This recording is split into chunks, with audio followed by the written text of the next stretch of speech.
Mr. President, honorable colleagues, Your Excellency, Mr. Speaker of the Parliament of Ukraine and distinguished members of the delegation, on February 24th, 2022, Russia started the invasion of Ukraine without provocation, the largest international invasion since 1941.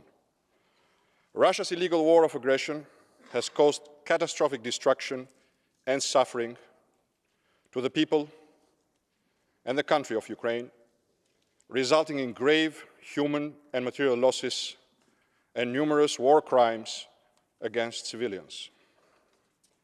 The ICC has already issued an arrest warrant for the Russian president in relation to the forced deportation of Ukrainian children. As Russia continues to wage its destructive war and to commit war crimes in Ukraine, it is clear that Ukraine requires huge amounts of assistance to address the damages and destruction and rebuild its infrastructure. The Russian government should be held responsible for compensating the human and material losses incurred. Russia must be held accountable for its destruction of Ukraine. The already frozen Russian state assets must be put at the disposal of reconstructing Ukraine. States holding them should cooperate to transfer all Russian state assets to an international compensation mechanism. The Council of Europe has already established a register for damage caused by the aggression of the Russian Federation against Ukraine.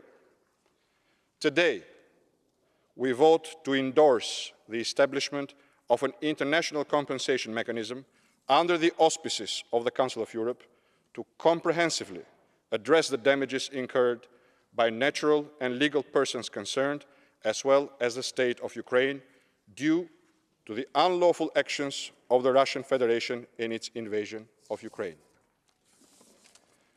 Since the beginning of the aggression, this Assembly has unanimously adopted a host of texts condemning Russia's brutal aggression, its aspect and consequences. Since February 2022, several countries have frozen over 300 billion euros in Russian state assets.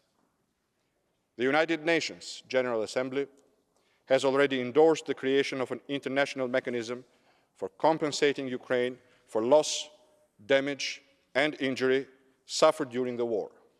Subsequently, the Council of Europe established last May the register of damage caused by the aggression of the Russian Federation against Ukraine. The obligation to pay reparations for the violation of international law is well established. Russian sovereign assets must be seized and transferred to an international compensation mechanism concluded under the auspices of the Council of Europe with its member and non-member states.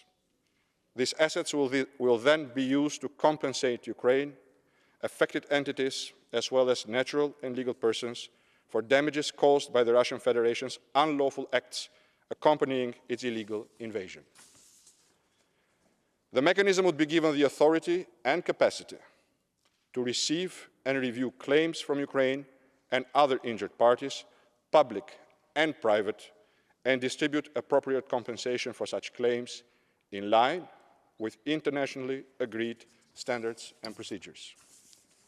Mr. President, honorable colleagues, in the face of Russian aggression and invasion of Ukraine, which is a blatant violation of a state's international legal obligations, international law permits other states to respond with countermeasures.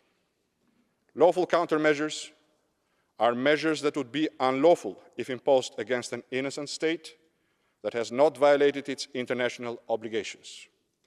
But they are permitted if taken against an offending state, with the objective to persuade the offending state to cease its unlawful conduct and comply with its obligation to compensate those injured. Third states, that is, states that have not been directly injured by the offending state's conduct, are permitted by international law to take collective countermeasures against the offending state, in this case Russia, for grave breaches of its obligations.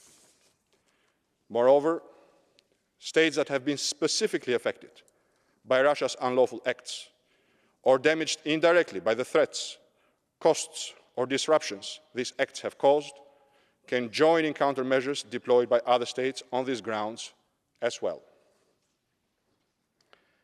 As an early response to Russia's unlawful invasion of Ukraine, several states where Russian state assets are located took the step of freezing these assets so that they would not be available to finance Russia's illegal war of aggression. Absent Russia's offending conduct, it would have been unlawful for any state to freeze these assets. The freezing of these assets constitutes lawful countermeasures under international law. Given the fact that Russia's unlawful conduct, to which they were a response, has not ceased even after a host of reprimands and warnings to do so, including several UN General Assembly resolutions, time is overdue to take the next step. With our vote today, we call for the establishment of an international trust fund where all seized Russian state assets will be deposited, ensuring transparency, accountability and equity in the disbursement of funds that should be used for compensation to Ukraine and natural or legal persons affected by the Russian aggression in Ukraine, as well as to aid Ukraine's recovery and reconstruction efforts.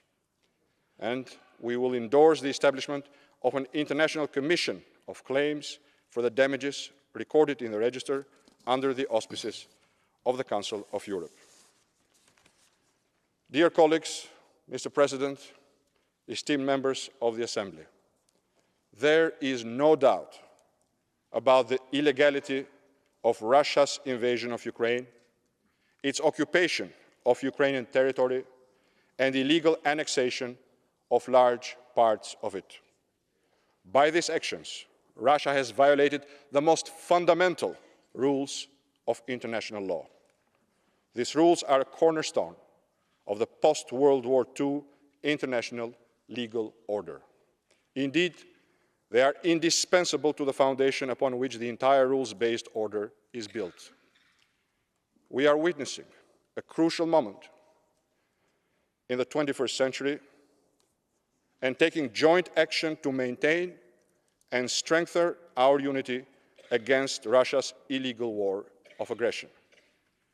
With our vote today, we reconfirm that we remain steady in our objective to fortify Ukraine so that the consequences, including those of a financial nature of Russia's aggression, serve as deterrents against any other future aggression, and to support Ukraine for as long as it takes to fully and unconditionally defeat Russia's aggression.